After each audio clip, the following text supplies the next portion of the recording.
What started as a simple script became a golden opportunity to bring a story to life here at Full Sail University.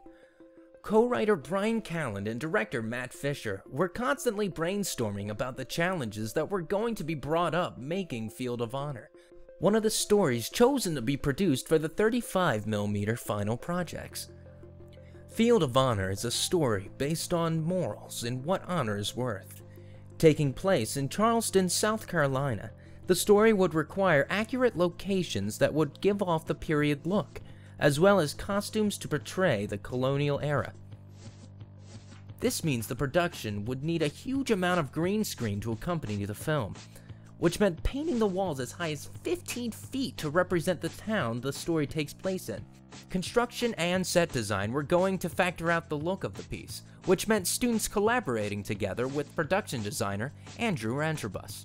Painting and everything, it all kind of came pretty easy. We lucked out finding all the styrofoam back there from another set and just recycling it. Most of the set was recycled from the previous set that was standing here. With props and periodic equipment to sell off the look, the set design was only one part of the challenge to make Field of Honor a revolutionary piece. Wardrobe and costumes were also going to take part into making the movie. We lucked out a lot when it came to period wardrobe and props and everything. My grandparents were reenactors, so they already had a bunch of the stuff for us to use. As students joined forces to put the last pieces together, the set of Field of Honor would finally be accomplished. Even with all the exterior and interior designs, this final showdown of the movie would come down to the director and co-writer, Matt Fisher. I realized I wanted to make films that mean something, that have some meaning. There's something that the audience can walk away with. That's what I kind of liked about the whole concept of this duel and a concept of a character that is fighting for his ideals. And that's what the story is about. An ambitious leader himself, Matthew Fisher was going to share his vision to a group of members and put trust into their positions to produce Field of Honor to the fullest. It took more than Fisher's determination to bring this film to life. He also made sure the keys in this production were on top of their assignments. One of the founding fathers of Field of Honor was lighting specialist Evan Yonker. It's a period piece, so you have to be careful about lighting. You can't use any artificial lighting. It can't be too overlit or too flat. So it's got to have natural lighting. It's got to look natural, and it's got to look like there is no artificial lighting. But I think that was the biggest challenge, or one of them was, not having things be overlit and still looking natural, because there's no way to pass it off as a light when the light bulb wasn't invented yet. So.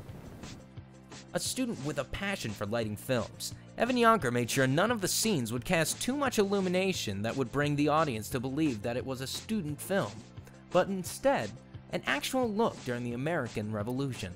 But despite the crew members, no one could have kept the production as successful as it was without the assistance of Adam Deal.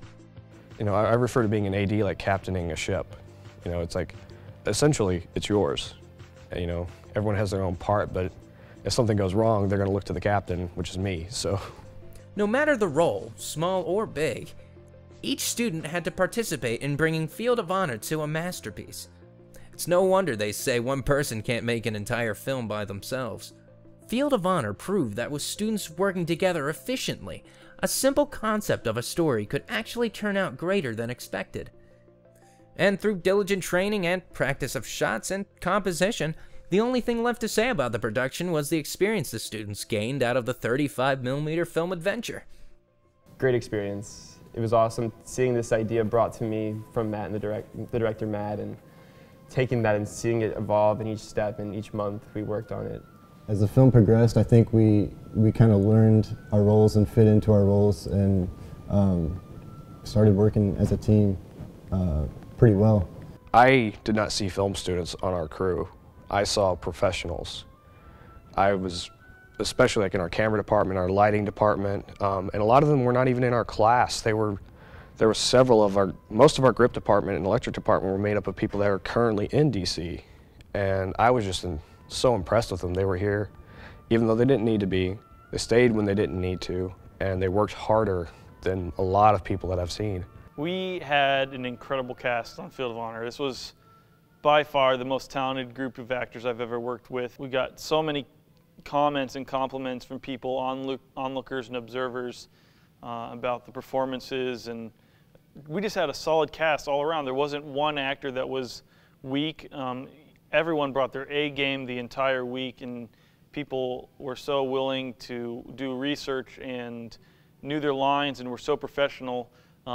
They really made my job look easy. You know, I showed up and was able to conduct this whole piece and just really trust the performers to bring, you know, that character to life. So, in the end, was it all worth it? Why, you sure bet your $80,000 tuition that it was. The story itself was a brilliant idea. Field of Honor transformed from a simple concept to a masterpiece for the 35mm final project here at Full Sail University. Until the final edit is made, one can only anticipate the breathtaking outcome of Field of Honor.